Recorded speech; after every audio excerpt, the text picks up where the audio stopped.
বাংলাদেশের চ্যাম্পিয়ন্স ট্রফির মিশন শুরু আজ। প্রথম ম্যাচে প্রতিপক্ষ ভারত। দুবাই ক্রিকেট স্টেডিয়ামে ম্যাচ শুরু বেলা ৩টায়। ব্যাটারদের কাছ থেকে বড় ইনিংস চান অধিনায়ক শান্ত। আসর শুরুর আগে ছন্দহীন বাংলাদেশ। সবশেষ ওয়ানডে সিরিজে হোয়াইট ওয়াশ হয়েছে টাইগাররা। প্রস্তুতি ম্যাচে হেরেছে পাকিস্তান শাহিনসের কাছে। হেড টু হেডেও অনেক পিছিয়ে নাজমুল শান্তর দল। ৪১ দেখায় জিতেছে ৮ ম্যাচ, বিপরীতে হার ৩২টি। অতীত নিয়ে না ভেবে সামর্থ্যের সেরাটা দিয়ে জয়ে চোখ বাংলাদেশের। অন্যদিকে ঘরের মাঠে ইংল্যান্ডকে হোয়াইট ওয়াশের আত্মবিশ্বাস সঙ্গী করে দারুণ শুরুর অপেক্ষায় ভারত। মোমেন্টাম ধরে রেখে আসরের প্রথম ম্যাচ জিততে চায় গেলবারের ফাইনালিস্টরা।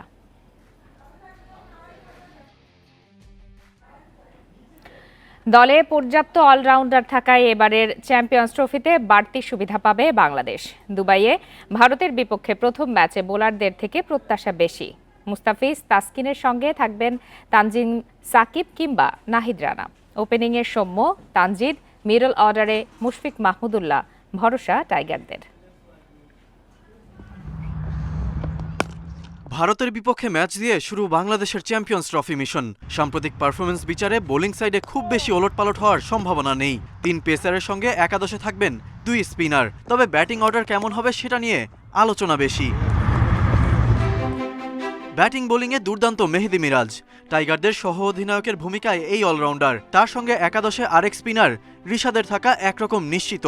এখন পর্যন্ত ৭ ম্যাচে ৫ উইকেট শিকার তার। বড় মঞ্চে সামর্থ্যের প্রমাণ দিতে মরিয়া এই লেগি। ভারতের বিপক্ষে ম্যাচে পেসারদের উপরও প্রত্যাশার চাপ। মুস্তাফিজের সঙ্গে তাসকিন নিজেদের সেরাটা দিতে মুখিয়ে। তাদের সঙ্গে তানজিম সাকিব নাকি নাহিদ রানা, কে থাকবেন একাদশে সেটাই দেখার অপেক্ষা।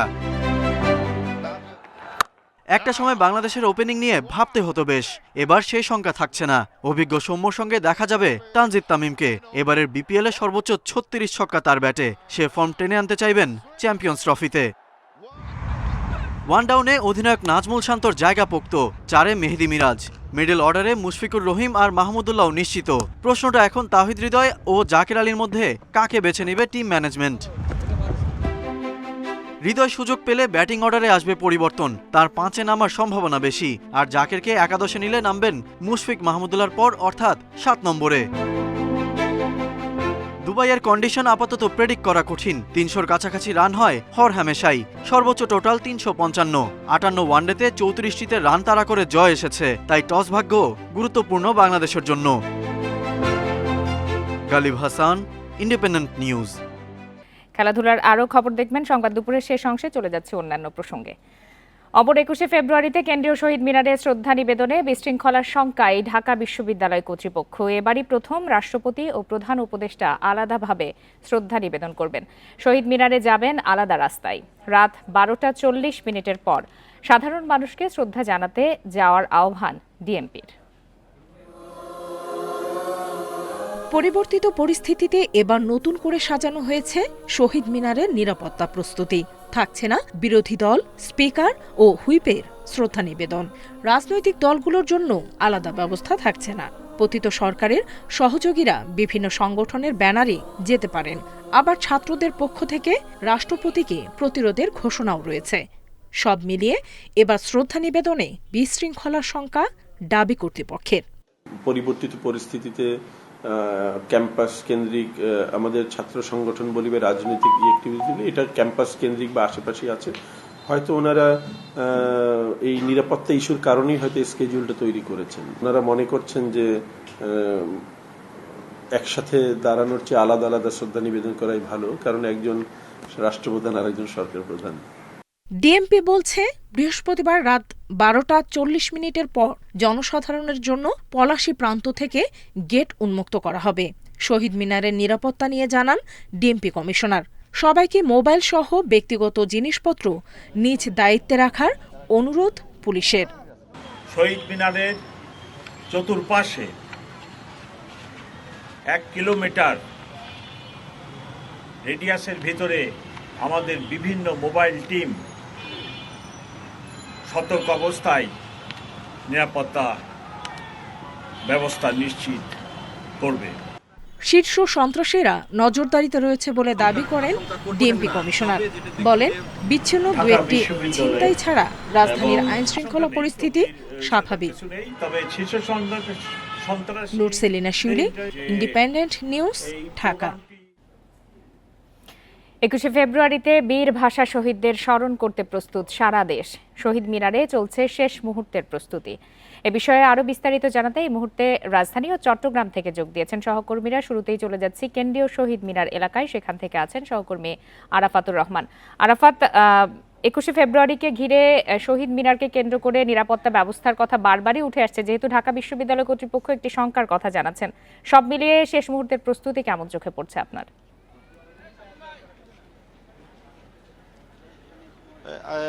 12টার পরবর্তী সময় আসলে এখানে এসএসএফ স্পেশাল সিকিউরিটি ফোর্সের যে সদস্যরা মূল শহীদ মিনারে যে এটি দায়িত্ব নিয়েছেন, এবং পুলিশের যে K9 ইউনিট সহ পুলিশের যে ইউনিটগুলো আছে ডিএমপির, তারাও এখানে দায়িত্ব নিয়েছেন, এবং র্যাবের কিছু সদস্য আমরা এখানে আলাদা দেখতে পাচ্ছি। এখানে 11টার দিকে একটি ব্রিফিং ছিল, সেইখানে ডিএমপি কমিশনার বলতে চাচ্ছিলেন যে এইখানে তারা কোনো জঙ্গি হামলা বা শীর্ষ সন্ত্রাসীদের হামলা, এই ধরনের কোনো হামলার আশঙ্কা দেখছেন না। তবে উনি বলেছেন যে এখানে বেশ নিরাপত্তা ব্যবস্থা নেওয়া হয়েছে, যেটি অন্যান্য বারের তুলনায় কিছু ভিন্ন আঙ্গিকও নেওয়া হয়েছে, এবং এবারই প্রথম এখানে স্পেসিফিক সাধারণ জনগণের জন্য 12:40 বা 12:45 পরে খুলে দেওয়া হবে, এবং সেটি বলা হচ্ছে যে পলাশী থেকে যেটি রাস্তাটি এসেছে এই রাস্তা দিয়ে ঢুকে আমাদের সামনে দিয়ে অর্থাৎ দোয়েল চত্বর দিয়ে বেরিয়ে যাবেন সাধারণ মানুষ। আর এর পরবর্তী সময়ে আমরা দেখেছি যে ঢাকা বিশ্ববিদ্যালয়ের প্রক্টর উনি আমাদের একটি ব্রিফিং করেছেন, এবং উনি ওনার ব্রিফিংয়ে বলেছেন যে প্রধান উপদেষ্টা এবং রাষ্ট্রপতি আলাদা আলাদাভাবে আসবেন, এবং এইটি নিয়ে উনি একটু ক্যামেরার সামনে বা ক্যামেরার পেছনেও কিছু শঙ্কার কথা জানিয়েছেন যে ছাত্র সংগঠনগুলো রয়েছে, নিষিদ্ধ ছাত্র সংগঠন রয়েছে, তারা সামাজিক সংগঠনের ব্যানারে এসে এখানে আসে কিনা, তাদেরকে দেখলে ছাত্র সংগঠন বা যারা আন্দোলন করেছেন, বৈষম্য বিরোধী ছাত্র আন্দোলনে যারা আছেন তারা প্রতিরোধ করে কিনা, এইসব বিষয়ে তারা একটা শঙ্কা প্রকাশ করেছেন। বিশৃঙ্খলাটা কিভাবে প্রতিরোধ করা যায় এই বিষয়ে ওনারা জানিয়েছেন, এবং স্যার বললেনই যে অন্যান্য বার বিভিন্ন রাজনৈতিক দলের নেতাকর্মীরা তাদের যে লিস্ট দিয়ে যান, এইবার 12টা পর্যন্ত এরকম কোনো লিস্ট ওনারা পান না, এবং উনি বলছিলেন যে এই লিস্টটা পেলে হয়তো বুঝতে পারতেন, তারা একটা ছক করতে পারতেন, ক্রোনোলজি করতে পারছেন। আপনি জানেন যে সংসদ না থাকার কারণে স্পিকার, ডেপুটি স্পিকার, বিরোধী দলের উপনেতা এই ধরনের পদগুলো এবার আসছে না। তো এবার বলা হচ্ছে যে 12:15 পর্যন্ত ভিভিআইপিদের রাখার পরে 1:45 পর্যন্ত, তারপরে এটা সাধারণ জনগণের কাছে দিয়ে দেওয়া হবে। আর এই মুহূর্তে শহীদ মিনারে অর্থাৎ 12টার পর থেকে এখানে মেইন যে কেন্দ্রীয় শহীদ মিনারের সামনে যে বেদি, সেই বেদিতে কিছু আলপনার কাজ চলছে, এবং আমরা দেখেছি যে এখানে যে চারুকলার যে শিক্ষার্থীরা আছেন, বর্তমান এবং পুরনো শিক্ষার্থীরা এইখানে এই বেদিতে তাদের যে আলপনা আঁকছেন, এবং তাদের সাথে আমরা কথা বলে যতটুকু জেনেছি তারা 3টি রং ব্যবহার করছেন এবার, একটি সাদা, কালো এবং লাল রং। তাদের বক্তব্য হচ্ছে যে লাল রংটি এই যে 24-এর যে গণ অভ্যুত্থান, সেই অভ্যুত্থানের রিপ্রেজেন্টেশন করছে এখানে লাল রংটি। সাদা রংটি আপনার কাছে যে রাষ্ট্রপতি যাতে শ্রদ্ধা নিবেদন করতে না আসতে পারেন সেটি প্রতিহত করার জন্য কিন্তু ছাত্রদের পক্ষ থেকে একটি এরকম প্রতিরোধ করার মতো ঘোষণা আমরা জানতে পেরেছি। আপনি এ বিষয়ে কতটুকু কি ধরনের তথ্য জানতে পেরেছেন? এই বিষয়ে আমাদের সাথে ঢাকা বিশ্ববিদ্যালয়ের প্রক্টরের অর্থাৎ সাইফুদ্দিন আহমেদ সাহেবের কথা হয়েছে। প্রক্টর স্যার যেটি বললেন যে মধুর ক্যান্টিনে গত একদিন আগে একটি প্রতিরোধের ঘোষণা উনি শুনেছেন, এবং তিনি বলতে চাচ্ছেন যে এই প্রতিরোধ যদি হয়ে থাকে বা এরকম যদি আসে, তার একটা বিশৃঙ্খল পরিস্থিতি তৈরি হবে, এবং ওই প্রেক্ষিতে উনি বলছিলেন যে সেই কারণেই হয়তো রাষ্ট্রপতি এবং প্রধান উপদেষ্টা আলাদা আলাদা রাস্তায় আসার জন্য স্কেডিউল করেছেন, এবং ওনারা আলাদা আলাদা সময় যাবেন। অন্যান্যবার আমরা দেখি যে তখন রাষ্ট্রপতি দেওয়ার 30 সেকেন্ড পরে প্রধানমন্ত্রী দেন, তার 30 সেকেন্ড পরেই হয়তো সেই সময়ের যে রাজনৈতিক ক্ষমতায়, যে সরকার ক্ষমতা ছিল তারা দিচ্ছেন। কিন্তু এবার উনি বলছেন যে রাষ্ট্রপতি একেবারে চলে যাওয়ার পরে, অর্থাৎ ভেন্যু ত্যাগ করার পরে প্রধান উপদেষ্টা এসে দেবেন, এবং সেই জন্য আলাদা আলাদা প্রোগ্রাম করবেন, এবং ছাত্রদের পদের যেই ঘোষণাটি, সেই ঘোষণা প্রক্টর স্যার বলছিলেন যে মধুর ক্যান্টিনে এরকম একটি ঘোষণা উনি শুনেছেন এবং উনি জানেন। আরাফাতুর রহমান, আপনি আমাদের সাথেই থাকুন। এবার একটু চলে যাই চট্টগ্রামে, সেখান থেকে আছেন সহকর্মী আলমগীর সবুজ। আলমগীর সবুজ, চট্টগ্রামে কি ধরনের প্রস্তুতি চলছে ভাষা শহীদদের স্মরণ করতে বা শ্রদ্ধা জানাতে? শেষ মুহূর্তের প্রস্তুতি সেখানে কেমন দেখছেন?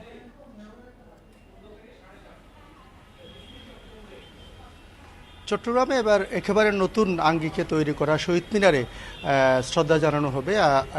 এই যে শহীদ মিনার আপনারা দেখছেন এখন, সেই শহীদ মিনার আসলে কেসিডি রুটের এখানে 1962 সালে নির্মিত হয়েছিল।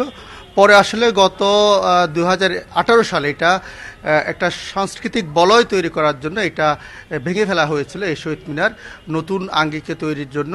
কিন্তু 2023 সালে এই যখন খুলে দেওয়া হয়, তখন এখানকার যারা চট্টগ্রামের সাংস্কৃতিক সংগঠক আছেন তারা আপত্তি তুলেন যে এটা মূল শহীদ মিনারটা ঢেকে গেছে, সাংস্কৃতিক যে বলয় এটার আড়ালে ঢাকা পড়েছে। এই কারণে তারা কয়েকটা আসলে পরামর্শ দিয়েছিলেন। পরে আবার এটা কাজ শেষ করে ইতিমধ্যে কাজ শেষ হয়েছে এবং বলা হচ্ছে এবার চট্টগ্রামের সিটি কর্পোরেশন এই প্রথম এখানে শহীদ মিনারের এখানে শ্রদ্ধা জানাবে। এবং আজকে আমাদেরকে জানানো হয়েছে চট্টগ্রামের সিটি মেয়র যিনি ডাক্তার সাদাত হোসেন, তিনি রাত 12:01 এখানে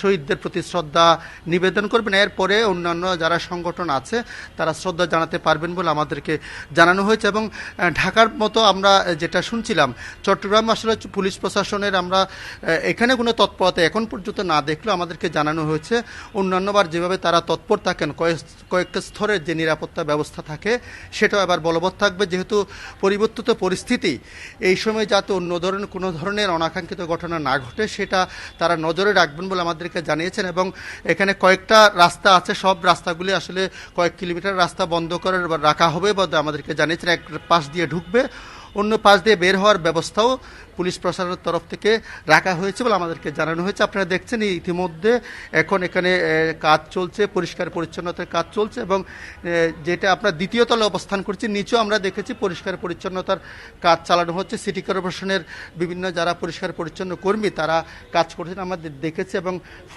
ফুলগুলো পানি দেওয়া হচ্ছে এবং যাতে সুন্দর করে সাজিয়ে তোলা যায় শহীদ মিনার, সেটা বিধি সেটা করা হচ্ছে। এবং রাত আজকে 12:01 প্রথম এখানে নতুন আঙ্গিকের যে শহীদ মিনার, এখানে সিটি মেয়র প্রথম ফুল দিয়ে আলমগীর সবুজ এবং আরাফাতুর রহমান, আপনাদের দুজনকে ধন্যবাদ।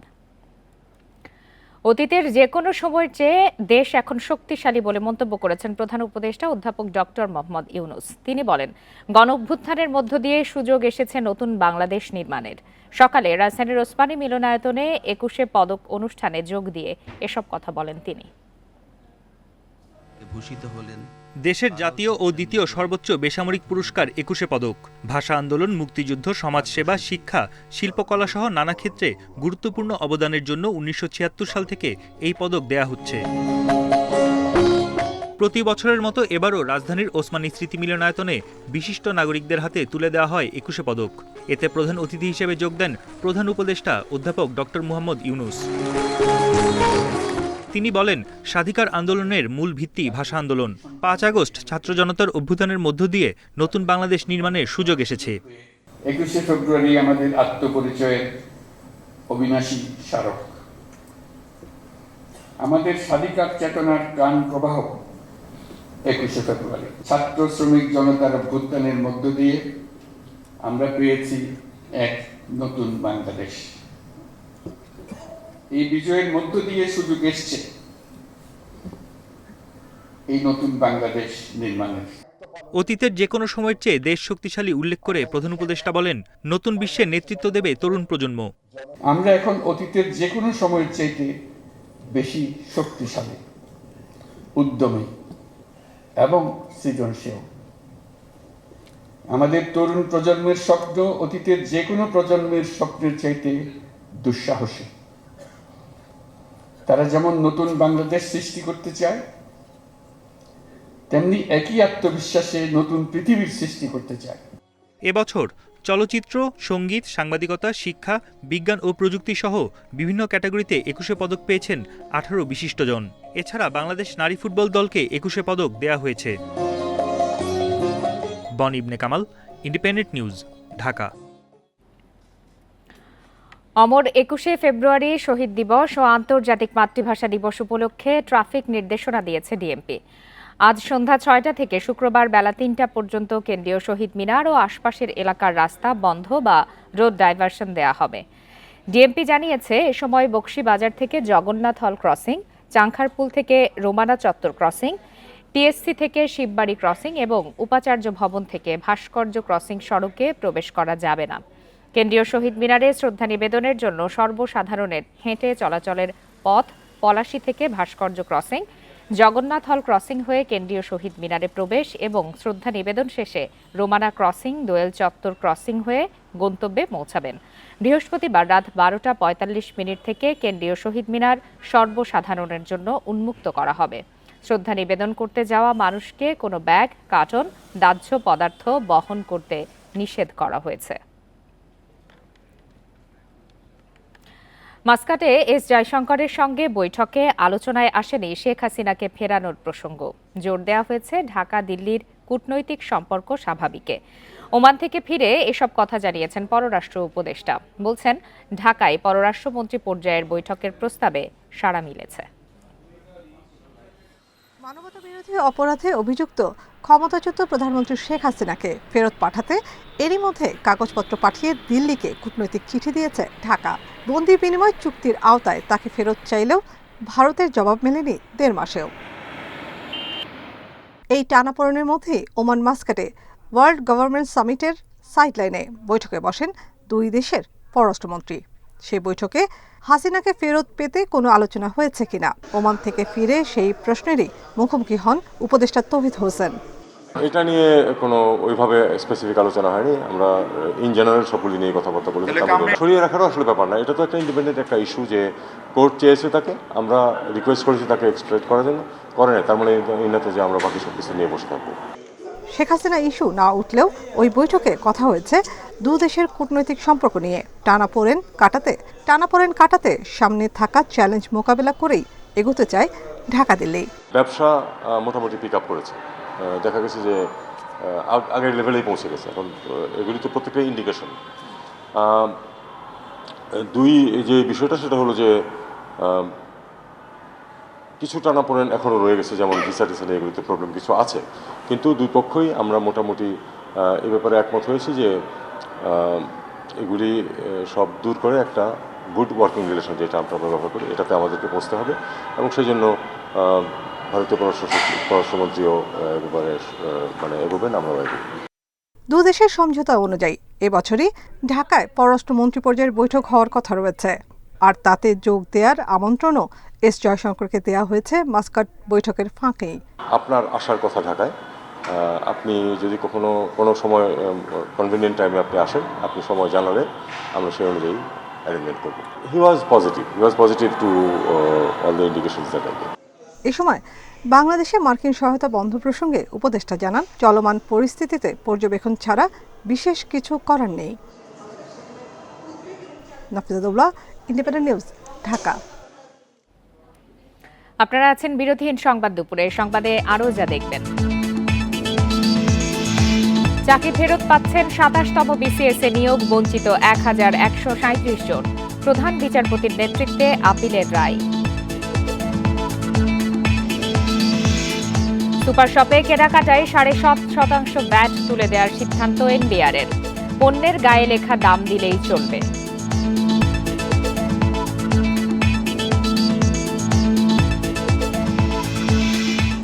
কুয়েটে সংঘর্ষের ঘটনার তৃতীয় দিনে ছাত্র রাজনীতিকে লাল কার্ড প্রদর্শন করে বিক্ষোভ কর্মসূচি পালন করেছেন সাধারণ শিক্ষার্থীরা। দুপুরে বিশ্ববিদ্যালয়ের দুর্বার বাংলা চত্বরে এই কর্মসূচি পালন করেন তারা। এ সময় নানা ধরনের স্লোগান দেন শিক্ষার্থীরা। ক্যাম্পাসে ছাত্র রাজনীতি বন্ধ, হামলায় জড়িতদের বিচার এবং ভিসি, প্রভিসি ও ছাত্র বিষয়ক পরিচালকের পদত্যাগ দাবি করেন তারা। এদিকে আজও কোনো ক্লাস পরীক্ষা হয়নি বিশ্ববিদ্যালয়ে। ক্যাম্পাসের আশপাশে সতর্ক অবস্থানে আইনশৃঙ্খলা বাহিনী। এর আগে বুধবার রাতে অজ্ঞাত 4 থেকে 500 জনকে আসামি করে মামলা করেছেন বিশ্ববিদ্যালয়ের সিকিউরিটি ইন্সপেক্টর মনিরুজ্জামান লিটন। কোনো উপদেষ্টা এখনো পর্যন্ত আমাদের এই ঘটনা নিয়ে আমাদের সাথে যোগাযোগ করেনি, আমরা কেমন আছি, আমাদের কি করা দরকার, কিভাবে আমাদের এটা হবে, এখনো পর্যন্ত তারা কোনো যোগাযোগ করেনি। ক্যাম্পাসের নিরাপত্তা নিশ্চিতকরণ এবং একাডেমিক কার্যক্রম পুনরায় চলমান করার জন্য অতি দ্রুত নতুন ভিসি প্রভিসি নিয়োগ করার দাবি জানানো হচ্ছে, যা আমাদের। রাজধানীর মোহাম্মদপুরে যৌথ বাহিনীর অভিযানে নিহত হয়েছে জুম্মন ও মিরাজ নামে দুজন। গতরাত 1টার দিকে চাঁদ উদ্যানে সন্ত্রাসীদের গুলির জবাবে পাল্টা গুলি চালালে ঘটে এই প্রাণহানি। এতে আহত হয়েছেন 2 সেনা সদস্য। পরে ঘটনাস্থল থেকে 5 জনকে আটক এবং উদ্ধার করা হয়েছে বেশ কিছু অস্ত্র। রাতে নিয়মিত টহলের অংশ হিসেবেই মোহাম্মদপুরের চাঁদ উদ্যানে যায় যৌথ বাহিনীর একটি দল। 6 নম্বর সড়কে উপস্থিতি টের পেয়ে অতর্কিত গুলি চালায় সন্ত্রাসীরা। আত্মরক্ষায় পাল্টা গুলি চালায় যৌথ বাহিনীর সদস্যরাও। ছেলে পেলে হাতে দূর থেকে দেখা লক্ষ্য করা যায় লাইটে চাপাতি জাতীয় দেশীয় অস্ত্রপাতি এবং কারো কারো হাতে আগ্নেয়াস্ত্র জাতীয় জিনিস। এটা পেয়ে যখন আমরা এগিয়ে যাই, তাদেরকে স্যান্ডা করতে বলি, তখন তারা কেউ 9 নম্বর বাসে ঢুকে পড়ে এবং ছাদে উপরে ওঠে। আমরা এগিয়ে যে বারবার তাদেরকে আমরা বলি স্যান্ডার করার জন্য, তা স্যান্ডার না করে বরং আমাদের লক্ষ্য করে যৌথ বাহিনী লক্ষ্য করে গুলি করা শুরু করে। এতে নিহত হন জুম্মন ও মিরাজ নামের 2 জন। পুলিশ বলছে এ সময় আহত হয়েছেন 2 সেনা সদস্য। পরে ঘটনাস্থল থেকে আটক করা হয়েছে 5 জনকে। উদ্ধার করা হয়েছে বেশ কিছু অস্ত্র। সেনা কর্মকর্তা এবং পুলিশ কর্মকর্তাদের জীবনমান রক্ষা করার সাথে তখন আমাদের পক্ষ থেকেও ফায়ার করা হয়। এক পর্যায়ে ফায়ার থেমে গেলে আমরা 9 নম্বর বাসে ঢুকে পড়ি, তাতে 5 জনকে বাসার বিভিন্ন অ্যাঙ্গেল থেকে আটক করি। তাদেরকে সহকারে আমরা বাসার ছাদে উঠি। ছাদে ওঠার পর আমরা 2টো বডি দেখতে পাই রক্তাক্ত অবস্থায়। তাদের কাছে একজনের হাতে একটা আমরা .22 বড়ের পিস্তল দেখতে পাই, আরেকজনের কাছে আমরা চাপাতি দেখতে পাই। নিহত জুম্মন ও মিরাজের মরদেহ সোহরাওয়ার্দী হাসপাতালের মর্গে রাখা হয়েছে বলেও জানিয়েছে মোহাম্মদপুর থানা পুলিশ। শাহাদাত স্বপন, ইন্ডিপেন্ডেন্ট নিউজ, ঢাকা। আইনশৃঙ্খলা পরিস্থিতির উন্নতি, নিত্যপণ্যের দাম সহনীয় রাখা সহ নানা দাবিতে 8 জেলায় বিএনপির সমাবেশ আজ। ঢাকা, বরিশাল, লক্ষ্মীপুর, ফরিদপুর, চুয়াডাঙ্গা, কুড়িগ্রাম, নওগাঁ ও ময়মনসিংহে এসব সমাবেশ অনুষ্ঠিত হবে। সমাবেশে বিএনপির কেন্দ্রীয় ও স্থানীয় নেতাকর্মীরা অংশ নেবেন। সকাল থেকেই খণ্ড খণ্ড মিছিল নিয়ে সমাবেশের জন্য নির্ধারিত মাঠে জড়ো হতে থাকেন নেতাকর্মীরা। 25 ফেব্রুয়ারির আগেই 64 জেলায় সমাবেশ করবে বিএনপি। নিত্যপণ্যের দাম নিয়ন্ত্রণ, আইনশৃঙ্খলা পরিস্থিতির উন্নতি ছাড়াও দ্রুত গণতান্ত্রিক ব্যবস্থায় উত্তরণের জন্য নির্বাচনী রোডম্যাপের দাবি দলটির। পাশাপাশি রয়েছে ফ্যাসিবাদী নানা চক্রান্ত মোকাবেলার দাবিও।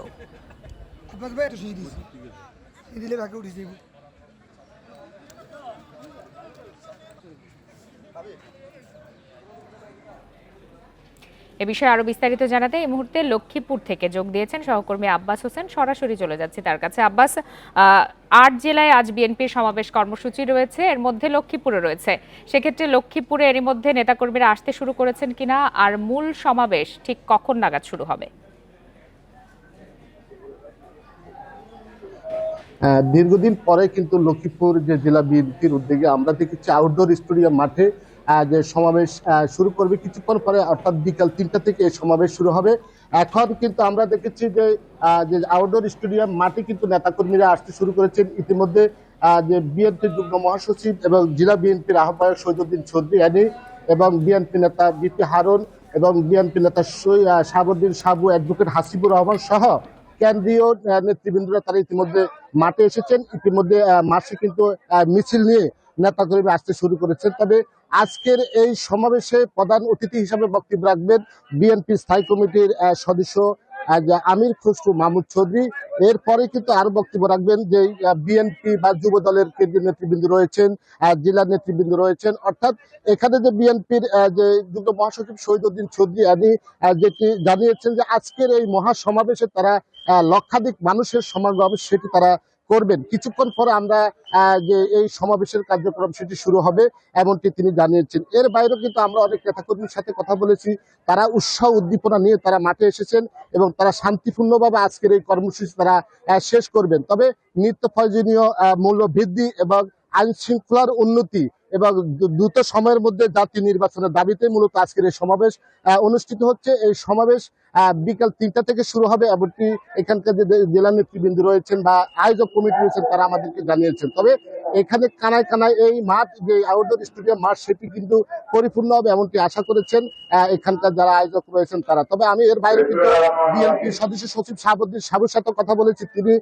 যেটি জানিয়েছেন, ইতিমধ্যে বিএনপির যে কেন্দ্রীয় স্থায়ী কমিটির সদস্য আমির খসরু মাহমুদ ইতিমধ্যে তিনি লক্ষ্মীপুর এসে পৌঁছেছেন। এর সাথে কিন্তু অন্যান্য যে নেতৃবৃন্দ রয়েছেন বিএনপি বা যুব দলের যে সভাপতি রয়েছেন আব্দুল মোনায়েম মুন্না, তিনিও এসেছেন। অর্থাৎ বিএনপি, যুব দল, ছাত্র দলের যে জাতীয় নেতৃবৃন্দ রয়েছেন তারা এসেছেন।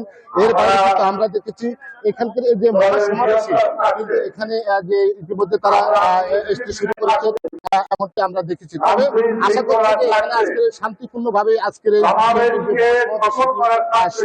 শেষ করতে পারবে বলে আমাদেরকে এমনটি জানিয়েছে। তবে লক্ষ্মীপুর থেকে বিএনপির সমাবেশের সর্বশেষ তথ্য জানাচ্ছিলেন সহকর্মী আব্বাস হোসেন। জুলাই গণহত্যায় মানবতা বিরোধী অপরাধী মামলায় পুলিশের সাবেক আইজিপি চৌধুরী আব্দুল্লাহ মামুন, সাবেক সেনা কর্মকর্তা জিয়াউল আহসান সহ 10 আইনশৃঙ্খলা বাহিনীর সদস্যদের বিরুদ্ধে তদন্ত শেষ করতে আরও 2 মাস সময় দিয়েছে আন্তর্জাতিক অপরাধ ট্রাইব্যুনাল। পরবর্তী শুনানি হবে 28 এপ্রিল। এছাড়াও জুলাই আন্দোলনে হেলিকপ্টার দিয়ে গুলি চালানোর বিষয়ে 23 ফেব্রুয়ারি সাবেক আইজিপিকে জিজ্ঞাসা করবে তদন্ত সংস্থা। এর আগে জুলাই আন্দোলনে হত্যা ও মানবতা বিরোধী অপরাধ মামলায় আজ আন্তর্জাতিক অপরাধ ট্রাইব্যুনালে হাজির করা হয় সাবেক সেনা কর্মকর্তা ও পুলিশের সাবেক 9 কর্মকর্তা সহ 10 জনকে। প্রসিকিউটররা জানান, সকাল 10টার দিকে বিভিন্ন কারাগার থেকে আসামিদের ট্রাইব্যুনালে আনা হয়। তারা হলেন সাবেক আইজিপি চৌধুরী আব্দুল্লাহ আল মামুন, এনটিএমসির সাবেক মহাপরিচালক অবসরপ্রাপ্ত মেজর জেনারেল জিয়াউল আহসান, ডিএমপির মিরপুর বিভাগের সাবেক উপকমিশনার জসিমউদ্দিন মোল্লা, বরখাস্ত এডিসি আব্দুল্লাহিল কাফি, সাভার সার্কেলের সাবেক এএসপি শাহিদুল ইসলাম। এছাড়াও আছেন যাত্রাবাড়ির সাবেক ওসি আবুল হাসান, গুলশানের সাবেক ওসি মাজহারুল হক, ডিবির সাবেক ওসি আরাফাত হোসেন এবং র্যাবের 2 সাবেক কর্মকর্তা এসপি মহিউদ্দিন ফারুকি এবং এডিসি আলেপ উদ্দিন। তাদেরকে নিষ্ঠুরতম পন্থায় নির্যাতন করেছিল, ইলেকট্রিক শক দেয়া, চোখ বেঁধে রাখা, উল্টো করে ঝুলিয়ে পেটানো, বিদ্যুতায়িত করা এবং সবচাইতে মারাত্মক যেটা করেছিলেন যে একজন আসামিকে গুম করে রাখার সময়ে তার স্ত্রীকে, তার বিশ্ববিদ্যালয়ে পড়ুয়া স্ত্রীকে তার স্বামীকে হত্যার ভয় দেখিয়ে তাকে বাধ্য করে একাধিকবার রমজান মাসে রোজা ভাঙিয়ে তাকে ধর্ষণ করা হয়েছে। এই তথ্য প্রমাণাদি আমাদের কাছে এসেছে। 27তম বিসিএস এর প্রথম মৌখিক পরীক্ষায় উত্তীর্ণ 1137 জনকে 3 মাসের মধ্যে নিয়োগের নির্দেশ দিয়েছে আপিল বিভাগ। সকালে এই রায় দেন প্রধান বিচারপতি সৈয়দ রেফাত আহমেদ নেতৃত্বাধীন 5 সদস্যের বেঞ্চ। এ সময় রাজনৈতিক কারণে আর কোনো চাকরি প্রার্থী যেন বঞ্চিত না হন সেই দাবি জানান বঞ্চিতরা। 27তম বিসিএস এ 2007 সালের 21 জানুয়ারি প্রথম মৌখিক পরীক্ষায় উত্তীর্ণ হন 3567 জন। তবে অনিয়মের অভিযোগে সে ফল বাতিল করেন তখনকার তত্ত্বাবধায়ক সরকার। এতে মৌখিক পরীক্ষা নেওয়া হয় দ্বিতীয় ধাপে। 27তম বিসিএস এর প্রথম মৌখিক পরীক্ষায় উত্তীর্ণ নিয়োগ বঞ্চিত সেই 1137 প্রার্থীকে 3 মাসের মধ্যে নিয়োগ দিতে নির্দেশ দিয়েছে আপিল বিভাগ। এতে 17 বছর আগের হাইকোর্টের রায় পুনর্বহাল হলো। পেপার পত্রিকায় কিছু লেখা হলো যে এই বিসিএস এ দুর্নীতি হয়েছে। এখন দুর্নীতি নিয়ে কিন্তু কোনো তদন্ত হয় নাই। তারপরে গভর্নমেন্ট এটাকে বাতিল করলো যে এইটা বলে জনমনে আস্থা ফিরিয়ে আনার জন্য। মনে মনে আমাদের আশা ছিল যে আমরা অবশ্যই কোনো না কোনো একদিন আমরা ন্যায় বিচার পাবো। আজকে আমরা দীর্ঘদিন পরে দীর্ঘ পথ পরিক্রমা পাড়ি দিয়ে আজকে আমরা চাকরি পেয়েছি, আমরা ন্যায় বিচার পেয়েছি।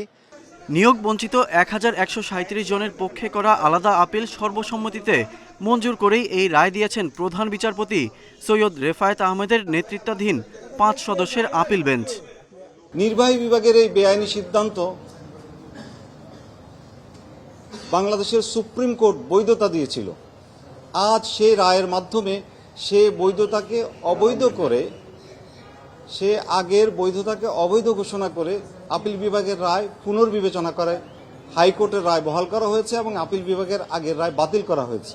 রায়ের পর আপিলকারীদের আইনজীবীরা জানান, এই রায় যারা চাকরিতে যোগ দিতে চাইবেন তারা নিয়োগ পাবেন 27তম ব্যাচের ধারণাগত জ্যেষ্ঠতাই। অন্যান্যদের যেমন করে সিনিয়রিটি আছে তাদেরকে একই ধরনের সিনিয়রিটি দিতে হবে এবং তা 90 দিনের মধ্যে রায় পাবলিশ হওয়ার 90 দিনের মধ্যে তাদের নিয়োগ প্রক্রিয়া কমপ্লিট করতে হবে। ২৭তম বিসিএসে প্রথমবারের মৌখিক পরীক্ষা বাতিলের সিদ্ধান্ত বৈধ ঘোষণা করে হাইকোর্টের এক বেঞ্চের দেয়া রায় বহাল রেখে ২০১০ সালে রায় দিয়েছিল আপিল বিভাগ। সে রায়ই বাতিল ঘোষণা করল সর্বোচ্চ আদালত। Ghalib Hasan, Independent News. চুড়িহাট্টায় আগুন ট্র্যাজেডির ৬ বছর আজ। ২০১৯ সালের এই দিনে রাত 10:30টার দিকে ঢাকার চকবাজারের চুড়িহাট্টা মোড়ে বিকট শব্দে বিস্ফোরণ ঘটে। মুহূর্তেই আগুন ছড়িয়ে পড়ে আশপাশের কয়েকটি ভবনে। এতে মারা যান ৭১ জন। ওই ঘটনায় নিহত জুম্মানের ছেলে আসিফ আহমেদ বাদী হয়ে ভবন মালিকসহ ৮ জনের বিরুদ্ধে মামলা করেন। দীর্ঘ তদন্ত শেষে ২০২২ সালের ১৫ ফেব্রুয়ারি পুলিশ আদালতে চার্জশিট দাখিল করে। অবশ্য ৬ বছর পরও শেষ হয়নি বিচার কাজ। ভয়াবহ এই দুর্ঘটনার পর পুরান ঢাকা থেকে কেমিক্যালের গুদাম সরানোর উদ্যোগ নেওয়া হলেও তা এখনও বাস্তবায়ন করা যায়নি। পুড়ে যাওয়া ওয়াহিদ ম্যানশনও মেরামত করে নতুনভাবে বাণিজ্যিকভাবে চালু হয়েছে।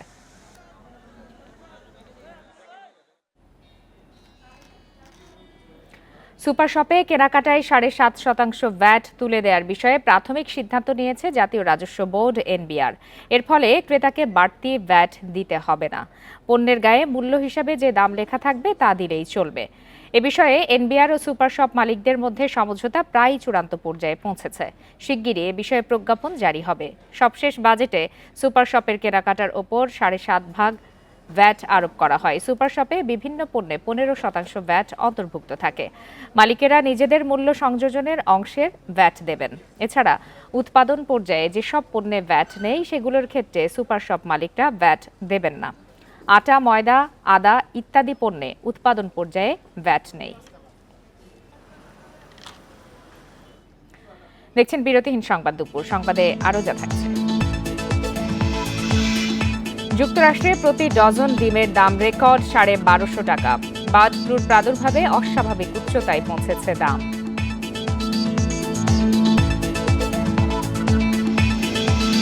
চ্যাম্পিয়ন্স লিগে এমবাপের হ্যাট্রিকে ম্যান সিটিকে হারিয়ে শেষ ১৬তে রিয়াল, পিএসভি এবং পিএসজিরও জয়।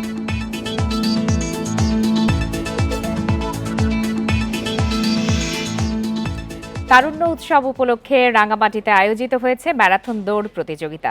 পেশাদার দৌড়বিদ ছাড়াও ৩ শতাধিক প্রতিযোগী অংশ নেন এই আয়োজনে। কাপ্তাই আসাম বস্তি সড়কের লাভ পয়েন্ট থেকে রাঙামাটি স্টেডিয়াম পর্যন্ত ১২ কিলোমিটার ম্যারাথনের আয়োজন করে জেলা ক্রীড়া সংস্থা। দুই পাশে কাপ্তাই হ্রদ, মাঝখানে পাহাড়। সেই পাহাড় দিয়ে এঁকে বেঁকে গেছে দৃষ্টিনন্দন কাপ্তাই আসাম বস্তি সড়ক। শান্ত শীতল এই সড়ক সাত সকালে প্রাণবন্ত হয়ে ওঠে ৩ শতাধিক দৌড়বিদ ও দর্শনার্থীদের পদচারণায়। জেলা ক্রীড়া সংস্থার আয়োজনে লাভ পয়েন্ট থেকে শুরু হয় এই ম্যারাথন দৌড়। ১২ কিলোমিটার পথ পাড়ি দিয়ে শেষ হয় রাঙামাটি স্টেডিয়ামে গিয়ে। ব্যতিক্রমী আয়োজন দেখতে সড়কের দুপাশে ভিড় করেন স্থানীয়রা। মজা করলাম, রুটটা অনেক সুন্দর ছিল এবং যে চারপাশের ভিউগুলা এত যে সুন্দর ছিল, মানে উপভোগ্য বিষয়টা অনেক ভালো লাগলো আর কি। আমরা 6 জন কাকলি থেকে, ফার্স্টে আমি হয়েছি, তারপরে আমার সাথে 5 জন তারাও হয়েছে। লাভ পয়েন্ট থেকে এই স্টেডিয়ামে, এবং আমি বিশ্বাস করতে পারি না যে এই পটিয়াবের মধ্যে আমি সেকেন্ড হব। সুস্থ শরীর মাদকমুক্ত সমাজ গঠনে এই ধরনের আয়োজন নিয়মিত করার আহ্বান অংশগ্রহণকারীদের। ভবিষ্যতে এমন আয়োজন অব্যাহত রাখার কথা বললেন জেলা প্রশাসক। এক থেকে বাসিন্দা হিসেবে যে জেলার ওই জেলা থেকে আইডেন্টিফাই করলে খুব ভালো হবে, কেননা যারা পারে তারা কাকড়াছড়ি পারে, বান্দরবনে পারে, বাংলাদেশও পারে। যারা অংশগ্রহণ করেছে তারা আমাদের এই জেলার তরুণ তরুণীদেরকে বিজয়ের সুসংবাদ দিচ্ছে। সেই বিজয়ের সুসংবাদ হচ্ছে তরুণীরা তাদের নিজেদেরকে বদলানোর মাধ্যমে তাদের পরিবারের ভাগ্য বদলাবে, পরিবারের ভাগ্য বদলের মাধ্যমে তাদের সমাজ পরিবর্তন হবে এবং একটি পরিবর্তিত সমাজের মাধ্যমেই দেশ বদলাবে। রাঙামাটি জেলা প্রশাসনের উদ্যোগে ১৬ জানুয়ারি হতে শুরু হয় তারুণ্য উৎসব। ম্যারাথন দৌড় দিয়ে শেষ হওয়া এই আয়োজনে ক্রীড়া, সাংস্কৃতিক, চিত্রাঙ্কন প্রতিযোগিতার বিজয়ীদের হাতে তুলে দেওয়া হয় পুরস্কার। Independent news. ভারতে নির্বাচনে অন্য কাউকে জেতাতে বাইডেন প্রশাসন $21 মিলিয়ন অর্থায়ন করেছিল বলে ধারণা মার্কিন প্রেসিডেন্ট ডোনাল্ড ট্রাম্পের। বাইডেন প্রশাসনের এই পদক্ষেপ নিয়ে প্রশ্ন তুলেছেন মার্কিন প্রেসিডেন্ট। এর আগে ভারতের নির্বাচনে ভোটার উপস্থিতি বাড়ানোর জন্য বাইডেন প্রশাসনের বরাদ্দ তহবিল ক্ষমতায় এসে বাতিল করেন তিনি। সম্প্রতি বাংলাদেশ ও ভারত সহ বিশ্বের অনেক দেশে বড় ধরনের আর্থিক সহায়তা বাতিল করেছে যুক্তরাষ্ট্র। এর মধ্যে রাজনৈতিক স্থিতিশীলতার জন্য বাংলাদেশের $29 মিলিয়ন আর ভারতের জন্য বরাদ্দ $21 মিলিয়ন তহবিলও বাতিল করেছে ট্রাম্প প্রশাসন। সরকারি বাজেট কমাতেই এই উদ্যোগ নেয় ট্রাম্প প্রশাসন। এবার ভারতের জাতীয় নির্বাচনে ভোটার উপস্থিতি বাড়ানোর জন্য $21 মিলিয়ন দেওয়ার সিদ্ধান্ত নিয়ে প্রশ্ন তুলেছেন মার্কিন প্রেসিডেন্ট ডোনাল্ড ট্রাম্প। ভারতে ভোটের হার বাড়াতে যুক্তরাষ্ট্রকে কেন $21 মিলিয়ন খরচ করতে হবে তা নিয়ে প্রশ্ন তুলেছেন তিনি। ট্রাম্প বলেন, তার ধারণা বাইডেন প্রশাসন ভারতের নির্বাচনে অন্য কাউকে জেতাতে চেয়েছিল। বিষয়টি ভারত সরকারকে জানাতে হবে এবং এটা বের করতে পারা যুক্তরাষ্ট্রের জন্য বড় অর্জন হবে বলেও মন্তব্য করেন তিনি। এ সময় রাশিয়া মার্কিন প্রেসিডেন্ট নির্বাচনের সময় বিজ্ঞাপনে $2000 খরচ করেছিল উল্লেখ করে ট্রাম্প বলেন, এই সামান্য অর্থের বিষয়টিকে ইস্যু করা হয়েছে, আর এটা তো $21 মিলিয়ন। সম্মেলনে মার্কিন প্রেসিডেন্ট বলেন, গত 1 মাসে কার্যকরভাবে USAID-কে নির্মূল করা হয়েছে, যেটি এসবের ক্ষেত্রে অনেকাংশে অর্থায়ন করত। 1 মাসের কম সময়ে DOGE $55 বিলিয়ন বেশি বাঁচাতে পেরেছে বলেও জানান ট্রাম্প। বেশ কিছুদিন ধরেই ভারতের ক্ষমতাসীন বিজেপির অভিযোগ ছিল, বাইডেন আমলে ভারতকে অস্থিতিশীল করার চেষ্টায় লিপ্ত ছিল মার্কিন সরকার। যদিও সে সময় মার্কিন দূতাবাস বিজেপির এই দাবির বিরোধিতা করেছিল। Sadia Afrin, independent news. সূর্যমুখী, নীলমণি, উদাল, নাগেশ্বরে ছেয়ে গেছে ঢাকা বিশ্ববিদ্যালয়ের কার্জন হল। বেড়েছে চন্দনা ও সবুজ টিয়া পাখির আনাগোনা।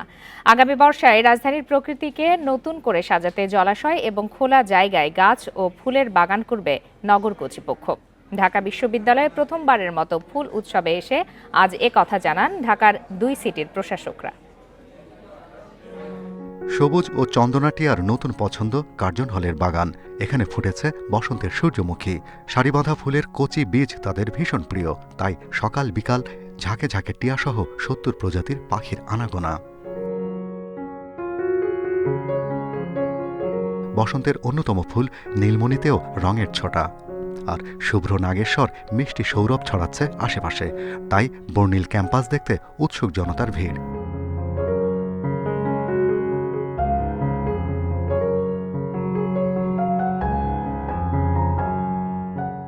এই 70 প্রজাতির পাখির পিছনে যে জিনিসটি সবথেকে গুরুত্বপূর্ণ ভূমিকা পালন করেছে এই বিশ্ববিদ্যালয়ের বিভিন্ন গাছ। আপনি যদি এখন এই জায়গায় দাঁড়িয়ে চিন্তা করেন, আপনার আশেপাশে কমপক্ষে 10 থেকে 15 প্রজাতির পাখি দেখতে পারবেন। বিচিত্র এই ফুলের সমারোহ নগরসজ্জার অতুলনীয় অনুষঙ্গ হতে পারে। তাই ঢাকা বিশ্ববিদ্যালয় উদ্ভিদবিজ্ঞান অনুষদের উদ্যোগে বাসন্তী ফুলে নগর সাজায় শীর্ষক ফুল উৎসবের এই আয়োজন। 90 ভাগ শাল গাছ, কিন্তু এর সাথে 100-র উপরে সহযোগী গাছ ছিল, সেগুলো ঢাকা শহরে আসুক। সেগুলো জীববৈচিত্র্যের জন্য উপকারী, ওষুধের জন্য উপকারী, আমাদের পরিবেশের জন্য উপকারী, আমাদের সৌন্দর্য বর্ধনের জন্য উপকারী। গাছ থাকার ফলে সে একটা ইকো ব্যালেন্স ক্রিয়েট করে আমাদের শহরের মধ্যে, এবং সে গাছটা নিজেই পলিউশন অ্যাবজর্ব করে, এবং যার ফলে পলিউশন সে কমায়। শহরের পরিবেশ ও জীববৈচিত্র্য ঠিক রাখতে গাছ জলাশয় রক্ষার বিকল্প নেই। তাই ঢাকার 2 সিটি কর্পোরেশনের প্রশাসক জানান তাদের পরিকল্পনার কথা। ইকোলজিক্যাল রেস্টোরেশন করব, আমাদের প্রচুর ওয়েটল্যান্ড আছে, সেগুলোতে শাপলা আমরা লাগাবো। 2-3 মাসের মধ্যে আপনারা শাপলা এবং পদ্ম দেখতে পাবেন ঢাকার বিভিন্ন পুকুরের মধ্যে। আমরা এটি শুরু করেছি অ্যারবোরিকালচার সেন্টার তৈরি করা, এবং এখানের কি বৃক্ষ কোথায় লাগালে কতটুকু অক্সিজেন দিবে। আমি চেষ্টা করব আপনাদের সাথে জয়েন্ট কোলাবোরেশনে কীভাবে আরও ভালো কাজ করা যায়। ঢাকা বিশ্ববিদ্যালয়ে এখন থেকে প্রতি বছর ফুল উৎসব আয়োজনের ঘোষণা দিয়েছে বিশ্ববিদ্যালয় কর্তৃপক্ষ। Shahriar Anirban, independent news, Dhaka. শেষ করছি আজকের বিরতিহীন সংবাদ দুপুর। ধন্যবাদ সবাইকে।